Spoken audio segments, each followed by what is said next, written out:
on our end, but it looks like we got everything straightened out and we're ready to go. So we'll get started. As Whitney is putting up the shared screen so you can see everything. Again, this is Matt McCormick with the Columbia Chamber of Commerce, and welcome to the Columbia Chamber's weekly webinar. This program is being recorded and will be available on Chamber's social media pages and on the Chamber's COVID-19 resource website located at columbiamochamber.com following the event. If you've not done so, please make sure you mute your microphone and put in what company or organization you might be with. We'd love to know who all's on the call. And then lastly, we will be taking questions at the end. So if you do have a question, you can go into the chat feature and type in your question and it will show, and then we will get to those if we have time at the end. So today we'll be discussing unemployment, the new unemployment benefits from the CARES Act with the U.S. Chamber, discussion there, layoffs and the state shared work program with the Missouri Department of Labor. During this time of uncertainty, many businesses are being faced with difficult decisions regarding their employees. It is our hope that through this webinar, we'll be able to assist you with some alternatives to layoffs or furloughs, but also give you some valuable tools and give your employees some valuable tools should a layoff be necessary course of action for your organization or company. So joining us on the webinar today are Dee Rose, the Strategic Communications Director with the Missouri Department of Labor, and Glenn Spencer, the Senior Vice President of Employment Policy with the U.S. Chamber of Commerce. And I'd like to thank both of you for taking time to be on the webinar this morning. And before we get rolling real fast, I want to say kind of off script for a second, Dee, the amount of work that the Missouri Department of Labor is doing, I know you and your team and everybody there are working around the clock, and y'all have been overwhelmed and bombarded. So the work y'all are doing has been great. I appreciate everything y'all are putting into it and around the clock. And thank you for the assistance that you're giving our businesses across the state. And then Glenn with the U.S. Chamber, the information that y'all give out on a weekly basis, and I'm on three conference calls a week with the U.S. Chamber, and the amount of information that y'all are giving has been invaluable to us as an organization, but also to our business community. So we appreciate all the work that you're doing as well there at the U.S. Chamber. So with that, we're going to get started. And again, for everyone attending, please be sure that your microphone is muted throughout the duration of the webinar. If you have any questions, please put them in that chat feature, and we'll get to them as we're able to. Dee, I'd like to begin with you this morning. Would you please talk to us about the shared work program as well as mass claims and unemployment information that employers and employees need to be aware of? I'll turn it over to you, Dee. All right, thanks, Matt, and thanks for the compliments, and thanks for inviting us to join this morning. It is a real historic time, whether you're an employer, employee, or even a self-employed person right now. There's so many decisions to be made and so many moving parts. One of the best resources that the department has to offer right now is our website, labor.mo.gov/coronavirus. There we include questions and answers related to coronavirus and unemployment, as well as other effects on employment like workers' comp and discrimination. So please check back periodically for changes. We're hoping to have a lot of changes up there at some point today. But during this time, your company may need to temporarily lay off employees, whether it's because of social distancing or because of a lack of work. Either way, at some point, you probably would like to get back to business as usual, I'm sure. And I'm sure you would like to be back to normal sooner rather than later. We all would. But in the meantime, how do you hold on to your skilled workforce? Missouri has a program called Shared Work that's an alternative to a layoff. Some states call it short-time compensation, but Missouri was one of the first states to implement a shared work program over 30 years ago. So it's not some newfangled program we just dreamt up. Shared work allows employers to take the work that is available during a slowdown in business and divide that work among a group of employees instead of laying them off. And those employees receive a portion of their unemployment benefits while they're working reduced hours. And while you reduce their hours and increase social distancing, those employees are working a reduced schedule, keeping their skill sets, still know what's going on inside the business, so that when the workload returns, you retain your skilled workforce so that you can ramp back up quicker. So to be eligible for the program, an employer submits an application that, when approved, is good to use on or off throughout the year. So to qualify, an employer needs several things. One, just to have 3 employees so that this program is good for even the small businesses. 2, the employee's hours have to be cut between 20 and 40% during the week of shared work. So if you have a 40-hour employee, they would have to work between 24 and 32 hours to be eligible for shared work that week.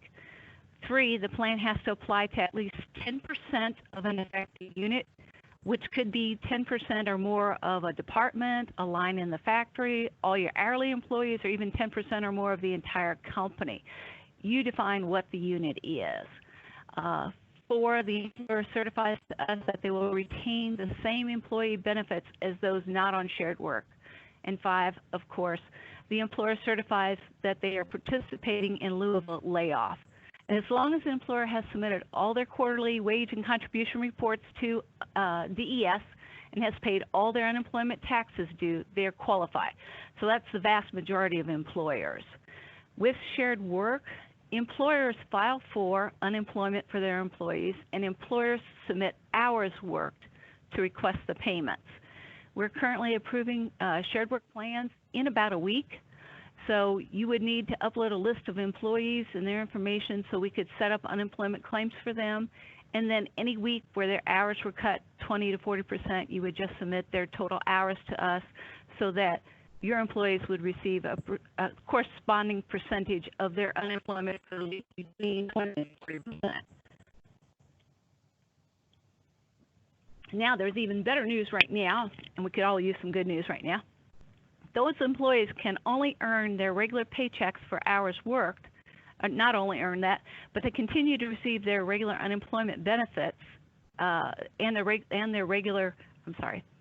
those employees would get paid for the hours that they work. They don't get any shared work benefits, their regular employer benefits, and through July the 25th, they can also receive the federal $600 supplement each week. As long as they receive at least $1 of unemployment benefits during the week, they receive that additional $600. And for contributory employers, changes to your account have been temporarily, charges to your account have been temporarily waived. So as an account charges, and so as other accounts that are charged with the COVID-19 related unemployment claims. So now, if you do find that you have weeks of complete layoff, you can still do that. But on those weeks, your employees need to request their own payments for the week. That's not, if it's a regular week of layoff, they would do as they regularly do, which is file their own weekly request for payments. So let's do a little math here based on shared work. So if you have an employee that makes $15 an hour and works 40 hours in a normal work week, they would earn $600 a week. But say you wanted to use shared work and you cut their hours the maximum, which would be 40%. So they would only be working 24 hours a week. So that employee would make $15 an hour for the 24 hours of work, so $360 in wages, plus they'd keep their benefits. They would receive 40% of their unemployment for the week, which should be about $128, and they'd receive $600 in the federal supplement now through the end, July 25th. So $360 in earnings plus $128 in shared work plus $600 in federal supplement equals $1,088 a week. In a normal week, they would have made $600. So that's obviously a win for them, but you are paying them $360 a week instead of the $600 a week normally. So that's a win on your front also. Now, a very real thought in this time, though, would be, would your employees come back to work when they can make more on unemployment? If they don't, you as an employer can protest if your employee refuses work. And without good cause for refusing work, they could lose their unemployment. And here's food for thought, too. We're in the middle of a health crisis. Who wants to lose their health insurance because they lost their job? So if an employee quits or refuses work, you can file a protest within 10 days. And if there was not good cause to have quit or refused work, they could be without unemployment and without a job. Now, let's say you can't hold on to your employees during this time and you've had to make the hard decision to lay them off. We do have an option to make it a little easier for everyone. It's called mass claim. Mass claims allow us to file the initial or renewed claim on behalf of your employees quickly and efficiently. There are instructions included on our website, labor.mo.gov/mass-claims. but it's simple using UInteract with your employer account number, your EAN number, and your user ID. You log into UInteract, and once you log in, there's a tab for unemployment, and you drop down for filing a mass claim. From there, you enter the details that include work location, last day of work, whether this is a temporary or permanent layoff, the benefit year beginning date for the mass claim, and the number of workers involved. And we provide an Excel template for uploading the information about your employees so that we can be able to file those claims. And once you file the claim, you would provide your employees with the included instructions there on how to file their weekly request for payment each week. And of course, our weeks are calendar weeks, so you can't request a payment until after each week is over. There is a waiting week on a mass claim or a shared work week, but with COVID-19 related claims, those have been waived temporarily. But protest periods are still in effect, so people aren't going to get paid the first week because we still do have protest periods. So if one of your employees has already filed a claim on their own and you file a mass claim, they will show as a reject when the mass claim process is completed. That doesn't mean they're rejected, it just means that there was already a claim, so we didn't file another claim for them, but we did include your recall date on their claim. So we do often get asked about recall dates. If you reopen your business prior to the recall date you provided us, employees can return to work and just stop requesting unemployment payments. If the recall date you provided passes and employees have not returned to work, they will be required to perform work search activities each week. They do not need to look for work as long as the recall date is in effect, but once that recall date has expired, they will be required to look for work. And once you filed a mass claim, you can't add employees to your mass claim. You would have to file an additional mass claim.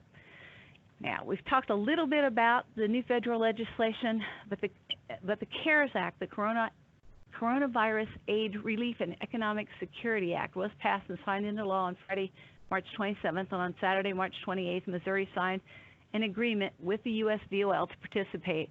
And among other things, the CARES Act extended the length, eligibility, and benefits amounts for unemployment. 1 week later, on April 4th, we received our first guidance from the U.S. DOL about the Federal Pandemic Unemployment Compensation, the FPUC. That included the $600 federal supplement available to everyone receiving at least $1 of unemployment benefits in any given week, beginning with the week ending April 4th. And yesterday, we made over 115,000 payments for the week ending April 4th. And this week, we should be paying out only regular unemployment benefits for the last week and their additional $600 for last week if they requested payment. Now, another part of the CARES Act included benefits under the Pandemic Unemployment Act assistance, and that's the PUA, for those typically not eligible for unemployment, including those self-employed and gig workers. The guidance from the U.S. DOL came out late Sunday night, April 5th, so just a week ago. Since all of the programs are fully federally funded, the states have to wait guidance from the U.S. DOL before implementing those. While we did receive guidance from the U.S. DOL on the PUA is much more complicated, and it's not the least of which is that unemployment systems across the country don't include wages for the self-employed. So what proof of wage and what other data do the feds want collected, and how do we set up a data platform to collect what the feds are requiring? So that's part of the reason why it's taking a little bit longer to set that up. There have been numerous discussions with the U.S. DOL on exactly what their guidance means. There are lots of questions from the states. I know people think that a law is passed and then they should get paid the next day, but coding systems, even new systems like our UInteract systems, will take a period of time to recode. We were able to implement the FPUC this week, so now when the PUA is implemented, those eligible individuals will also receive the $600 FPUC benefit. And we are receiving and continue to receive information in phases from the U.S. DOL. Since these are federal programs and fully federally funded, we await their continued guidance and funding. There are 6 programs in total under the CARES Act that affect UI, and at this point we have guidance on only 2 of them. So please understand we don't have all the answers yet, but we're working as quickly and as accurately as we can. That is why we are revising our coronavirus FAQ page as well as our federal legislation page continuously. The department's utilizing cross-trained staff from all of our programs and all of our divisions. We're now utilizing staff from other state agencies, and we've hired and continue to hire temporary workers to assist with our workload. We're receiving over 100,000 calls and emails a day, mostly questions. Many of those can be found in the information we mail our claimants, found on our website or on a coronavirus site, or even in our on-hold messages and in U Interact itself. Our priority is still to assist those without internet access in filing a claim. Over 90% of our claimants are able to file online without assistance, and our system has been operable throughout, with the exception of one 2-hour outage a couple of weeks ago. Since then, we've only been down for maintenance overnights, where we've added capacity and enhancements, and we know there have been some local internet and local equipment issues that have caused some people issues. But as far as our system, we are lucky in Missouri that we made the investment to replace our system 3.5 years ago, because without UInteract, we could be in a much worse shape than we are today. And with that, I will hold up and wait any questions at the end. Dee, thank you so much for that information. It is a lot of information. I got 2 quick questions for you before we move into Glenn, and then we'll have some other questions. So one, the best route for everybody to go through right now, if you have access to the internet, is to go through the process of the internet, your FAQs, the different websites we've put up to help claim or to answer any questions, correct? Correct. And if it's regarding the status on a particular claim, they want to go back into U Interact and look under the Inquiry tab and under the Correspondence tab. That answers specific questions about their own claim. Wonderful, thank you.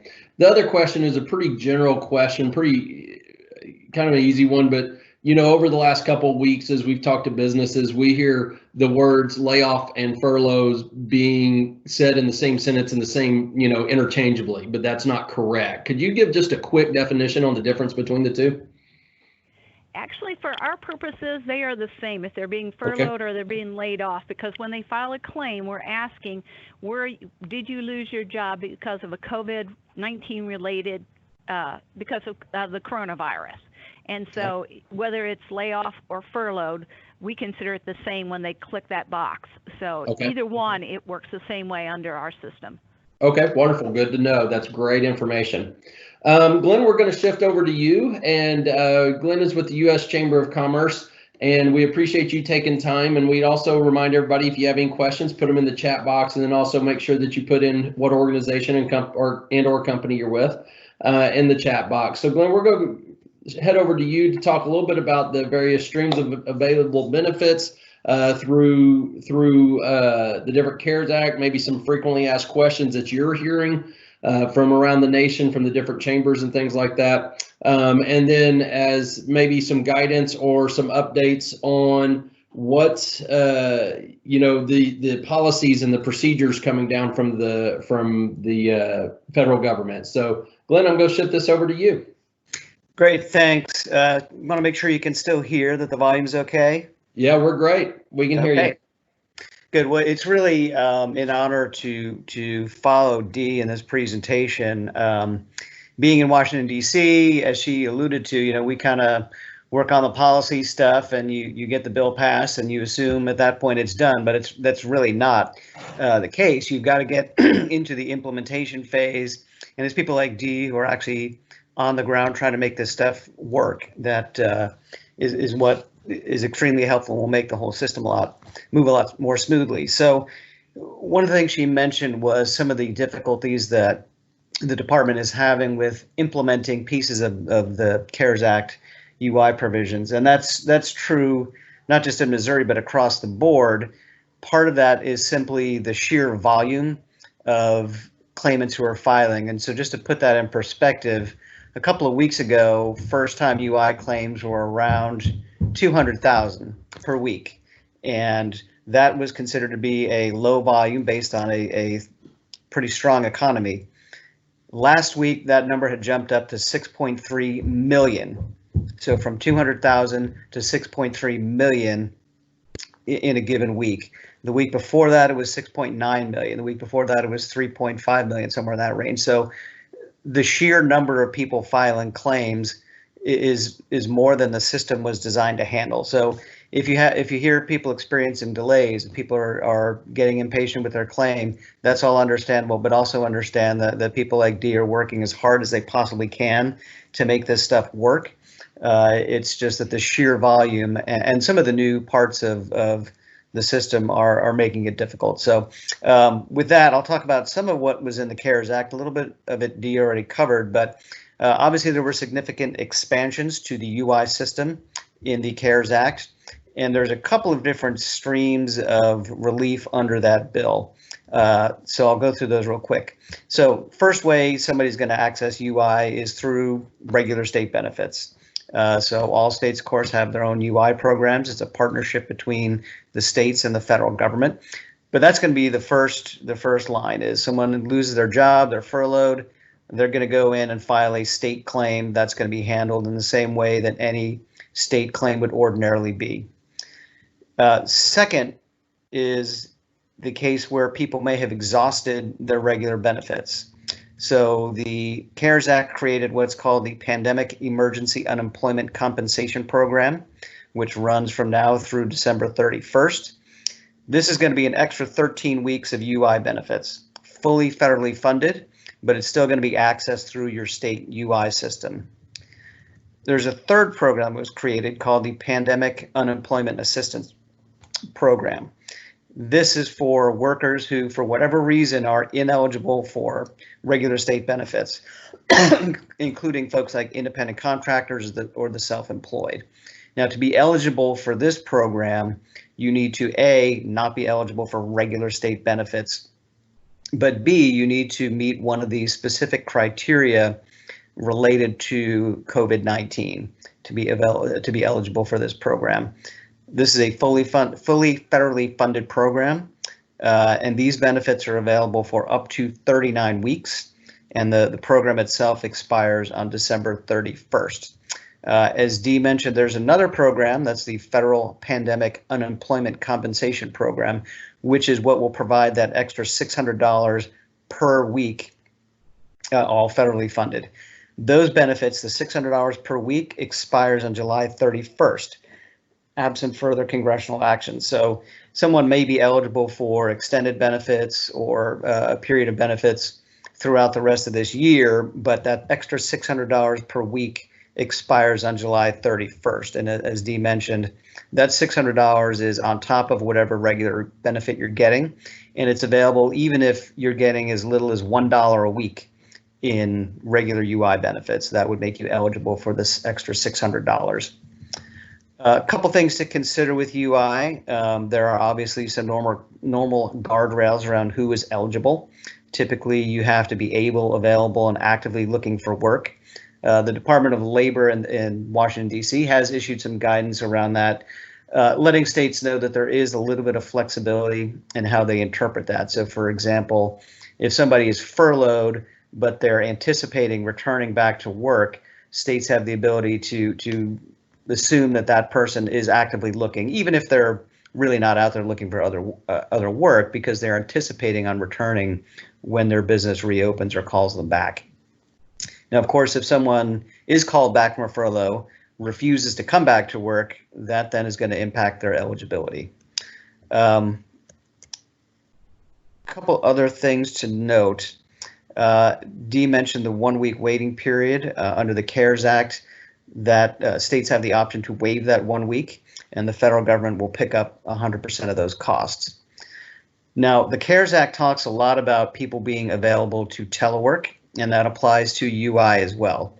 So if someone is eligible to telework, able to telework, they're not going to be eligible for UI because they're still going to be receiving compensation from their employer.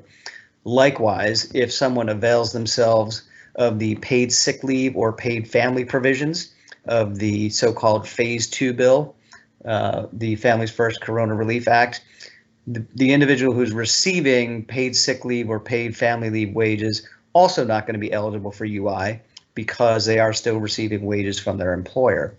Now, there's a little caveat there. So if a worker who is teleworking or receiving paid leave benefits has suffered a loss of hours, in other words, if you're only able to telework 4 hours a day out of the 8 hours a day you normally would have worked, you can receive UI for the lost hours. Likewise, if, let's say, your employer had cut your hours back from 40 to 30 before you went on leave, you'd only be getting paid leave for those 30 hours. So you can claim the balance of lost hours and get UI.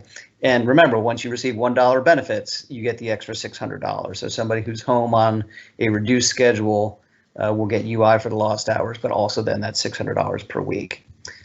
Now, typically, a worker who is fired for cause or simply quits or refuses work is not going to be eligible for UI.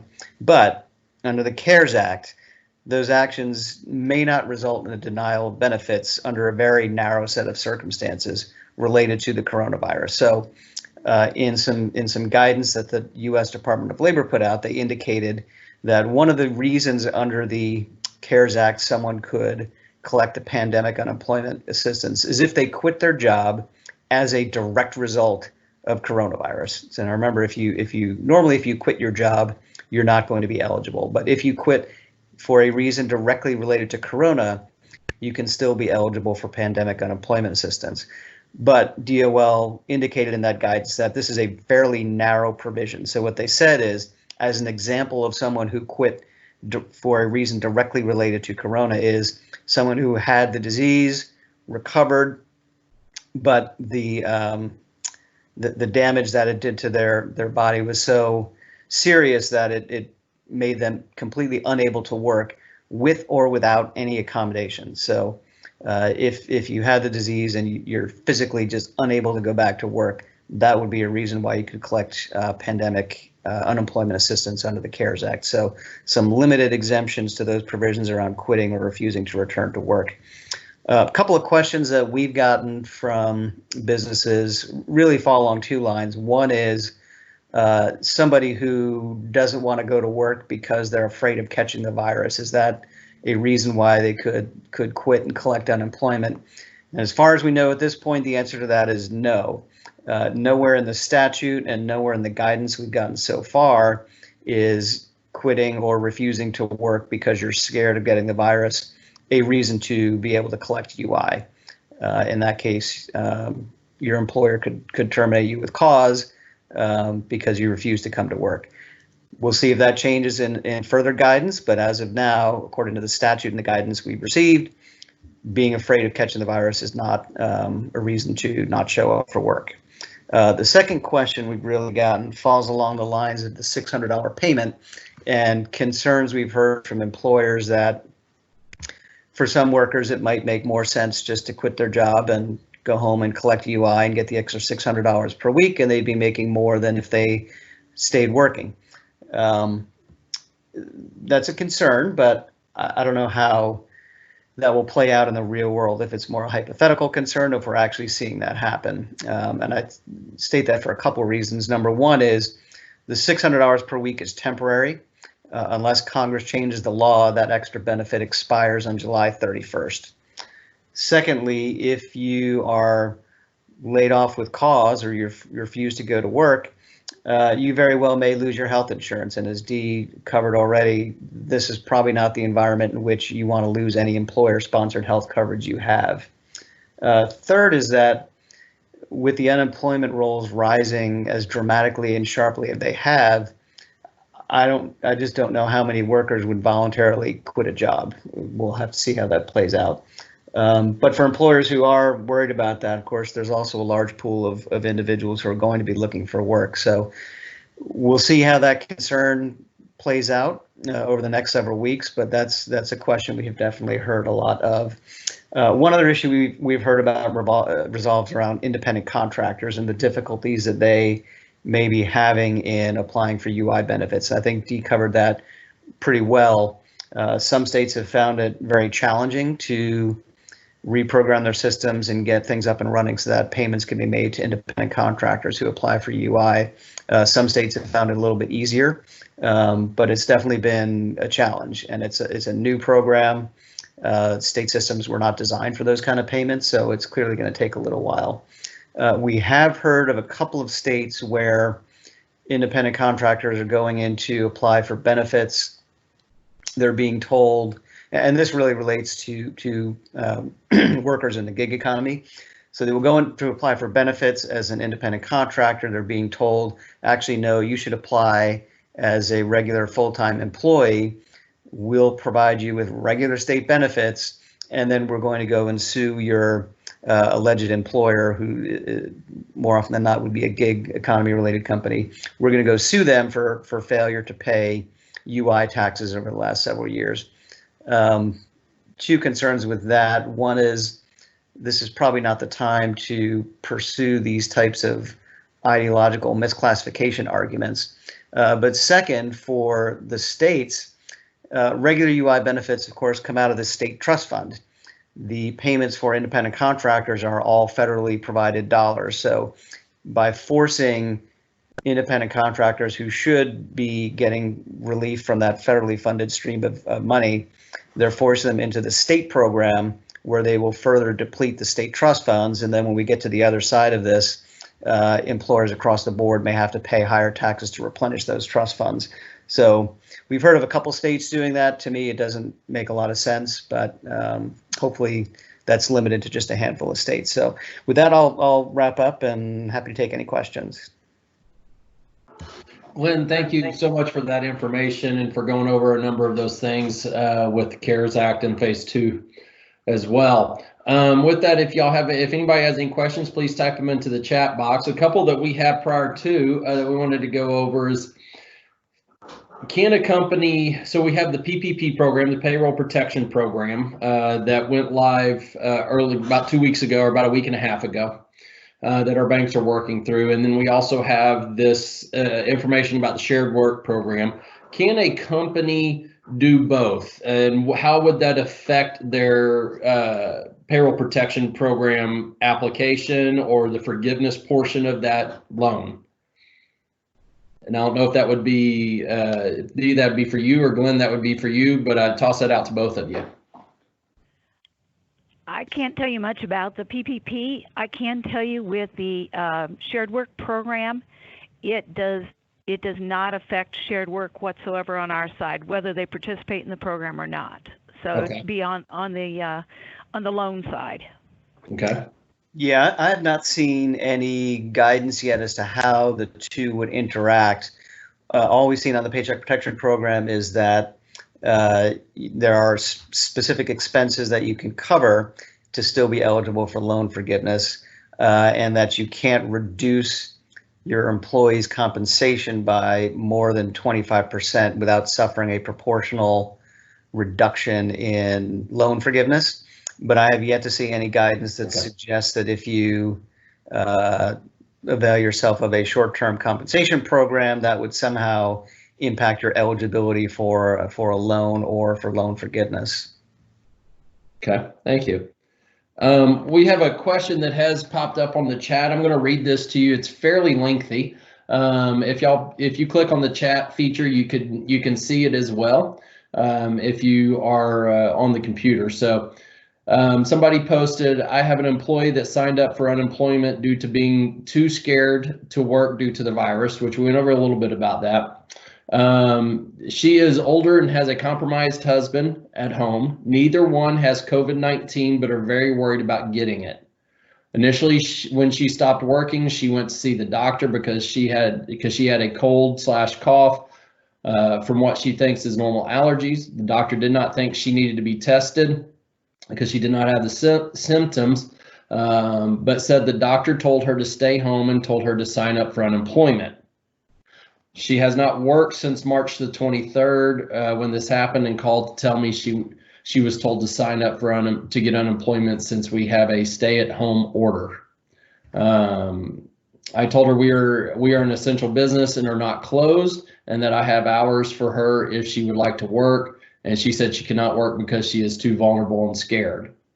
I get it, and she has been a wonderful employee. So my question is, do I protest her unemployment?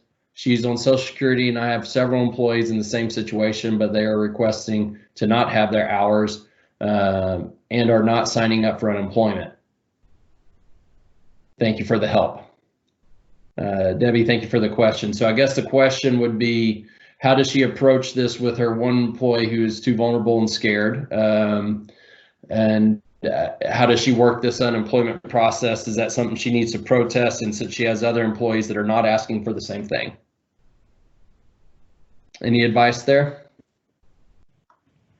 On our end, we would not know all that background information unless the claimant, for whatever reason, told us that information, or the employer would have protested to tell us that information. If there is a protest from the employer, we obviously do have to investigate.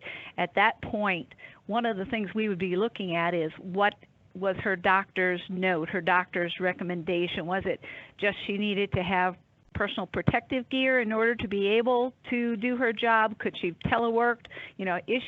Would she still be able to be employed? In which case, it could be considered a quit at that point if the employer had options for her to still be able to work. So, we're also looking, like I said, the particulars of any one case is, was it a reasonable thing to have done to be able to quit working in order to be, are they quit working to draw unemployment, or did they quit work because there's a reasonable assumption there that her health may have hindered her from being able to continue to work? So we'd look at all those different kinds of things in making a determination about whether she was eligible for unemployment. Whether you protest or not, we won't know unless one or the other party tells us about it. So that's the way with any UI claim, whether it's during COVID or not. So I guess the determination there would be if the employer wants to protest and go through that process and talk with the DOL through all the pieces of it and figure it out from there. It'd be on a case-by-case basis. Yeah. Okay. Thank you. Yeah, because those are going to be regular benefits, right? Because she works for a traditional employer, it would be a state-based decision, but we've seen no guidance yet from DOL that would suggest that a state's flexibility in interpreting able, available, and actively looking would include someone who is worried about catching the virus. They do talk about furloughed employees and some of those things, but we haven't received any guidance yet about this type of situation. Okay, wonderful, thank you. And I think this was, I think you went over this a little bit, but I want to ask the question again just to make sure. If a company is getting ready or looking at having to do a layoff, do mass layoff employees, which you suggest that's probably the most efficient option via the website, is if you're laying off more than a couple employees to go that process. When can the employees expect to receive their unemployment benefits?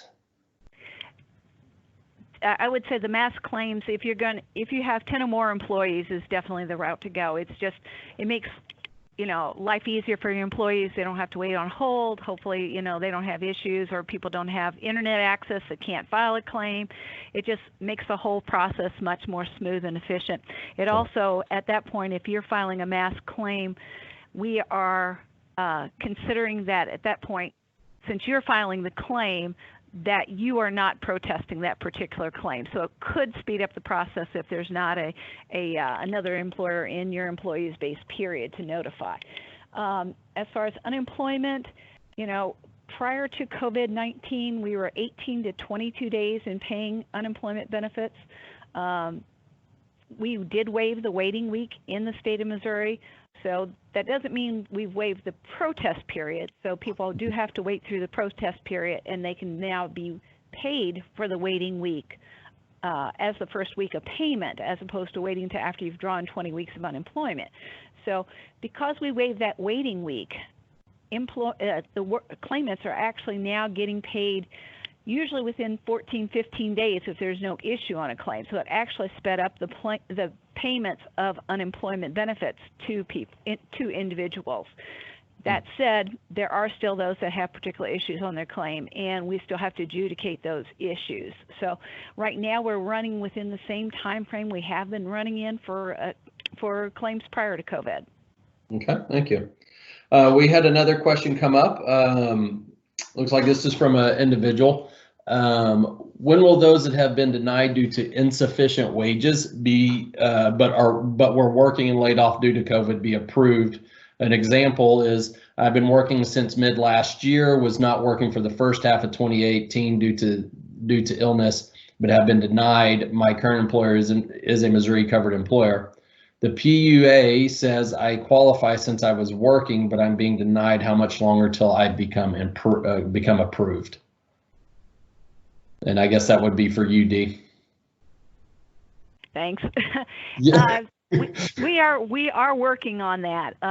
Like I said, we've actually just had the guidance on it a little over a week now. Actually, just a week because we got it last Sunday, so just a week period of time.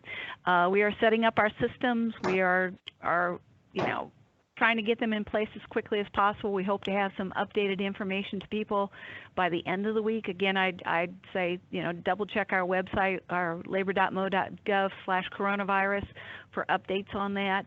I think most of the other states that I've been hearing are kind of in the same boat. We're kind of all along the same time frame, but we can't guarantee anything yet. Our IT people are working around the clock to try to get this thing up. Thank you. And let me ask you a quick question on the IT side of things. Is there a better time? Is it better if people are going through through y'all's internet portals to be able to put everything in? Is it better to do it off hours? Better to do it between 8 and 5? What's the thought process there? What are you hearing if you are? Well, You Interact, which we actually just we launched November of 2016. We're in a very, very lucky way that we launched it when we did. There are some states still doing paper forms, if you can believe that. But with You Interact, we only had 1 2-hour outage about 2 or 3 weeks ago now. Yeah. And other than that, the only time we've taken the system down has been overnight to add capacity and to make those enhancements to the system so that things like the $600 payments could go through and such. So that's when we've done those kinds of things, and so those have been overnight kind of outages. Otherwise, our system has not been down. It is monitored 24/7, and because it is an online system, you can apply any time of the day or night. It is also mobile friendly, so you can do it on your phone if you need to. So we've been very lucky. There is no better time to be on the system or worse time to be on the system, just because we monitor the usage. Well, congratulations for getting that up and running. And I mean, I know you don't know this was coming down the road, but in 2016, y'all are looking into the future and what's going to be better for people and for the process. And y'all are proactive in that arena, which is helping out in this arena.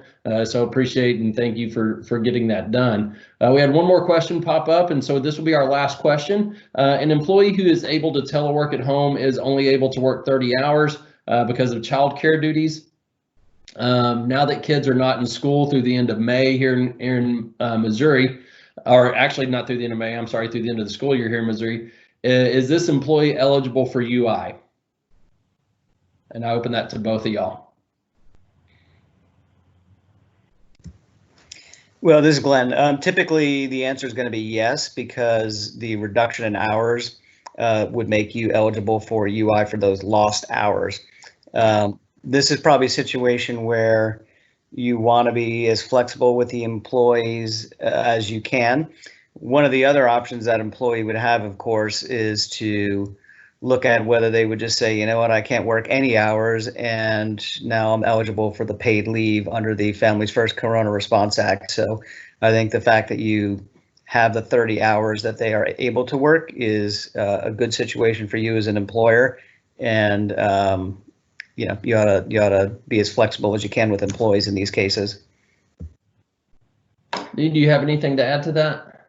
I'd say I've even done that with my own employees here that have children at home, where dad's working at home, mom's working at home, and they've both got, they both still have their full-time jobs to do.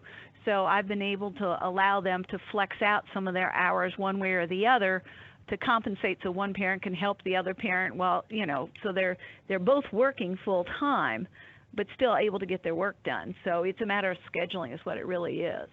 Okay, thank y'all.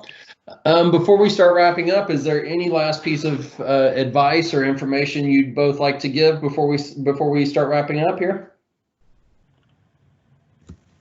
Yeah, I guess I would say for folks trying to access the UI system or the Paycheck Protection Loan programs or any of the programs created under these bills, I know it can be frustrating and challenging to try and access these, but just keep trying and be patient, because again, the sheer volume of funding and people filing, it's just the system was not built for this type of volume. So people like Dee are working as hard as they possibly can to make it work and to get money out on the street where it's supposed to be under these bills. So just try and be patient if you can.